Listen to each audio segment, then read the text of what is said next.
ಇಲ್ಯೂಮಿನಾಟಿ. ಏನಿದು ಇಲ್ಯೂಮಿನಾಟಿ?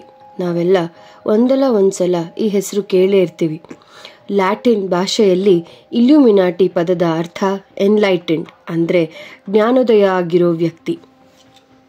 ಅಂದು 22 ನವೆಂಬರ್ 1963 ಅಮೆರಿಕದ ಅಧ್ಯಕ್ಷ ಜಾನ್ ಎಫ್ ಕೆನಡಿ ಟೆಕ್ಸಸ್ನ ಡಲ್ಲಾಸ್ನಲ್ಲಿ ಓಪನ್ ಕಾರ್ ಒಂದರಲ್ಲಿ ಅವ್ರ ಹೆಂಡತಿ ಜೊತೆ ಒಂದು ರೋಡ್ ಶೋ ಅಟೆಂಡ್ ಮಾಡಕ್ಕೆ ಹೋಗ್ತಾ ಇರ್ತಾರೆ. ಆಗ ಅಚಾನಕ್ಕಾಗಿ ಒಬ್ಬ ವ್ಯಕ್ತಿ ಕೆನಡಿ ಅವರ ಮೇಲೆ ಶೂಟ್ ಮಾಡ್ತಾನೆ. ಈತನ ಹೆಸರು ಲೀ ಹಾರ್ವಿ ಓಸ್ವಾಲ್ಡ್ ಅಂತ.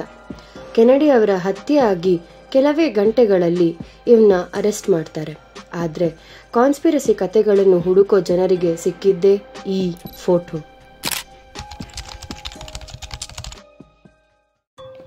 ಈ ಫೋಟೋದಲ್ಲಿ ಕಾಣ್ತಾ ಇರೋ ಈ ಮಹಿಳೆಯನ್ನು ಇವರು ಬಬುಷ್ಕಾ ಲೇಡಿ ಅಂತ ಕರೆದ್ರು. ಇವರ ಪ್ರಕಾರ ಇವಳ ಕೈಯಲ್ಲಿ ಒಂದು ಕ್ಯಾಮ್ರಾದಂತೆ ಕಾಣೋ ಡಿವೈಸ್ ಇತ್ತು ಹಾಗೂ ಇವಳು ಇದನ್ನೇ ಬಳಸಿ ಕೆನಡಿ ಅವ್ರನ್ನ ಹತ್ಯೆ ಮಾಡಿದ್ಲು. ಹಾಗಿದ್ರೆ ಏನಿದರ ರಹಸ್ಯ? ಇದ್ರ ಬಗ್ಗೆ ತಿಳ್ಕೋಬೇಕು ಅಂತ ನಾನು ರಿಸರ್ಚ್ ಮಾಡಿದಾಗ ನನಗೆ 3 ಸಿದ್ಧಾಂತ ಅಂದರೆ 3 ಥಿಯರಿಗಳು ಸಿಕ್ತು. ಬವೇರಿಯನ್ ಇಲ್ಯೂಮಿನಾಟಿ. ಜರ್ಮನಿ ದೇಶದ ಬವೇರಿಯಾ ಅನ್ನೋ ಜಾಗದಲ್ಲಿ ಮೇ 1, 1776 ದಿನ ಆಡಮ್ ವೈಸ್ ಹಾಪ್ ಅನ್ನೋ ವ್ಯಕ್ತಿ ಇಲ್ಯೂಮಿನಾಟಿ ಎಂಬ ಸೀಕ್ರೆಟ್ ಸೊಸೈಟಿಯನ್ನು ಸ್ಥಾಪನೆ ಮಾಡ್ತಾನೆ. ಇದ್ರ ಮುಖ್ಯ ಉದ್ದೇಶ ಏನಾಗಿತ್ತು ಅಂದರೆ ಮೂಢನಂಬಿಕೆ, ಧಾರ್ಮಿಕ ಅಸ್ಪಷ್ಟತೆ ಮತ್ತು ಭ್ರಷ್ಟವಾದ ಚರ್ಚುಗಳನ್ನು ವಿರೋಧಿಸೋದು.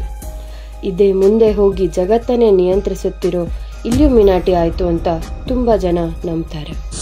ಸೇಟಾನ್ ವರ್ಷಿಪರ್ಸ್, ಸೈತಾನನ ಪೂಜಕರು.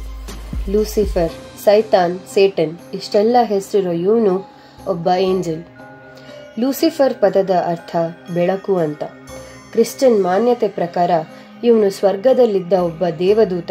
ಆದರೆ ಜೀಸಸ್ ಮೇಲೆ ಅಸೂಹೆ ಹಾಗೂ ಹೊಟ್ಟೆ ಕಿಚ್ಚು ಪಟ್ಟು ಇವನು ಜೀಸಸ್ನ ವಿರುದ್ಧ ಪಿತೂರಿ ಮಾಡ್ತಾನೆ. ಇದನ್ನು ತಿಳಿದ ದೇವರು ಅವನ ಸ್ವರ್ಗದಿಂದ ಹೊರಗೆ ಹಾಕ್ತಾರೆ. ಇವನು ಭೂಮಿಗೆ ಬಂದು ಕುಕೃತ್ಯ ಮಾಡೋರ್ನ ಸೆಳೆದುಕೊಳ್ತಾನೆ. ಇವನಿಂದ ಪ್ರಭಾವಿಕರಾಗಿ ಎಷ್ಟೋ ಜನ ಕೆಟ್ಟು ಕೆಲಸ ಮಾಡ್ತಿದ್ದಾರೆ ಅಂತ ತುಂಬ ಜನ ನಂಬ್ತಾರೆ. ಇದೇ ಸೈತಾನನ ಪೂಜಕರೇ ಇಲ್ಯೂಮಿನಾಟಿ ಅಂತ ನಂಬಿಕೆ ಇದೆ. ಮುಖ್ಯವಾಗಿ ಕಲಾವಿದರು ತಮ್ಮ ಸೋಲ್ ಅಂದರೆ ಆತ್ಮನ ಇದಕ್ಕೆ ಅರ್ಪಿಸಿದ್ರೆ ಇದು ಅವರಿಗೆ ಯಶಸ್ಸು, ಖ್ಯಾತಿ, ಐಶ್ವರ್ಯ ತಂದುಕೊಡುತ್ತೆ ಅಂತ ಜನ ನಂಬ್ತಾರೆ. ಈ ದಾರಿಯಲ್ಲಿ ನಡೆದಿರೋ ಎಷ್ಟೋ ಜನರ ಜೀವನ ದುರಂತ ಅಂತ್ಯ ಕಂಡಿದೆ. ತುಂಬ ಖ್ಯಾತ ವ್ಯಕ್ತಿ ಮೈಕಲ್ ಜಾಕ್ಸನ್ ಸಾವಿನ ಹಿಂದೂ ಇದೇ ಇಲ್ಯೂಮಿನಾಟಿಯ ಕೈವಾಡ ಇದೆ ಅಂತಾನೂ ಹೇಳ್ತಾರೆ. ಕ್ಯಾಟಿ ಪೆರ್ರಿ, ರಿಹಾನಾ, ಜಸ್ಟಿನ್ ಬೀಬರ್, ಜೇಜಿ ನಂತ ಎಷ್ಟೋ ಜನ ಇಲ್ಯೂಮಿನಾಟಿಯ ಸದಸ್ಯರು ಅಂತ ಜನ ನಂಬ್ತಾರೆ. The 9 unknown men. ಈ ಸಿದ್ಧಾಂತದ ಪ್ರಕಾರ ಕಳಿಂಗ ಯುದ್ಧದ ಬರ್ಬರತೆ ನೋಡಿದ್ದ ಅಶೋಕ ಚಕ್ರವರ್ತಿಗೆ ಒಂದಂತೂ ಅರಿವಾಗುತ್ತೆ. ಅದೇನಂದ್ರೆ ಯುದ್ಧದಿಂದ ಜನ, ಧನ ಅಷ್ಟೇ ಅಲ್ಲದೆ ಜ್ಞಾನದ ನಷ್ಟ ಕೂಡ ಆಗುತ್ತೆ ಅಂತ. ಅದಕ್ಕೆ ಅವನು 9 ಜ್ಞಾನವನ್ನು ಸಂರಕ್ಷಣೆ ಮಾಡೋಕೆ 9 ಪಂಡಿತರಿಗೆಲ್ಲ ಸೇರಿಸಿ ಒಂದು ಸೀಕ್ರೆಟ್ ಸೊಸೈಟಿ ಸ್ಥಾಪನೆ ಮಾಡ್ತಾನೆ. ಈ 9 ಪಂಡಿತರ ಕೆಲಸ ಏನಾಗಿತ್ತಂದ್ರೆ ಈ 9 ವಿದ್ಯೆಯನ್ನು ಸೀಕ್ರೆಟ್ ಆಗಿ ಇಡೋದು. ಇದು ಕೆಟ್ಟ ಜನರ ಹತ್ರ ಹೋಗ್ದಂಗೆ ನೋಡ್ಕೊಳ್ಳೋದು. ಈ 9 ವಿದ್ಯೆ ಯಾವುದು ಅಂತ ಯೋಚಿಸ್ತಿದ್ದೀರಾ?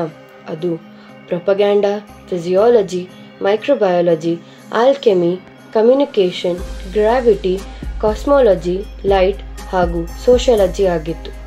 9 ಜನ 9 ವಿದ್ಯೆ. ಯಾಕಂದ್ರೆ 9 ಅಂಕಕ್ಕೆ ಹಿಂದೂ ಸಂಸ್ಕೃತಿಯಲ್ಲಿ ಒಂದು ವಿಶೇಷತೆ ಇದೆ.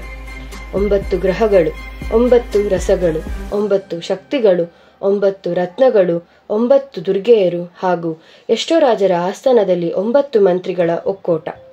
ಆದರೆ ಈ ಸಿದ್ಧಾಂತದ ಬಗ್ಗೆ ಭಾರತೀಯರಿಗೆ ಗೊತ್ತಾಗಿದ್ದು ಒಬ್ಬ ಬ್ರಿಟಿಷ್ ವ್ಯಕ್ತಿ ಟಾಲ್ಬಾಟ್ ಮಂಡಿ ಇದರ ಬಗ್ಗೆ 1923ರಲ್ಲಿ ದಿ 9 ಅನ್ನೋನ್ ಮೆನ್ ಅನ್ನೋ ಪುಸ್ತಕ ಬರೆದಾಗ. ಈ ಪುಸ್ತಕ ಜಗತ್ತಿಗೆ ಈ ಸೀಕ್ರೆಟ್ ಸೊಸೈಟಿಯ ಅನಾವರಣ ಮಾಡಿಸ್ತು. ತುಂಬ ಅಧ್ಯಯನಕಾರರ ಪ್ರಕಾರ ಮಹಾನ್ ವಿಜ್ಞಾನಿ Jagadish Chandra Bose, APJ Abdul Kalam, Vikram Sarabhai, Albert Einstein ಕೂಡ ಈ ಸೊಸೈಟಿಯ ಸದಸ್ಯರೇ ಅಂತ ನಂಬ್ತಾರೆ. ಹಾಗಿದ್ರೆ ಇದೆಲ್ಲ ನಿಜಾನಾ?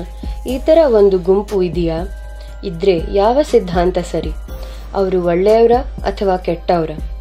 ಇದನ್ನ ನಾನು ನಿಮ್ಮ ವಿವೇಚನೆಗೆ ಬಿಡ್ತೀನಿ. ನಿಮ್ಮ ಅನಿಸಿಕೆ ಏನಂತ ಕಮೆಂಟ್ ಮಾಡಿ.